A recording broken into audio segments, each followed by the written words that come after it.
បាទឈ្មោះសំស៊ីនិតមកពីភ្នំពេញមករៀនសិក្ខាសាលារយៈពេល2ថ្ងៃទទួលបានមេរៀនជាច្រើនក្នុងរយៈពេល2ថ្ងៃនេះដោយក្នុងនោះខ្ញុំចំណាប់អារម្មណ៍នៅមេរៀនមួយគឺ learn មេរៀនដែលខ្ញុំបានរៀនទាំងអស់នេះខ្ញុំនឹងយកទៅបណ្ដុះបណ្ដាលដល់បងប្អូនសាច់ញាតិក្មេងជំនាន់ក្រោយនិងមិត្តភ័ក្តិដើម្បីឲ្យគាត់បាន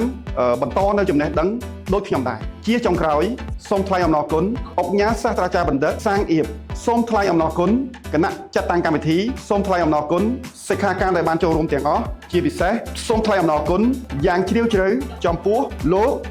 សាស្ត្រាចារ្យបណ្ឌិតតនីដែលបានបណ្ដុះបណ្ដាលរូបខ្ញុំបាទព្រមទាំងសិក្ខាកាមទាំងអស់ដោយលះបង់កម្លាំងកាយកម្លាំងចិត្តនិងកម្លាំងបញ្ញាព្រមទាំងពេលវេលាដែលមានតម្លៃ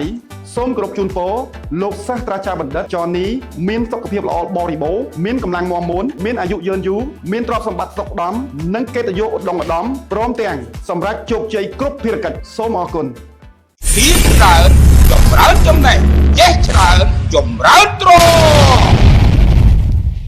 នាំមកជូនដល់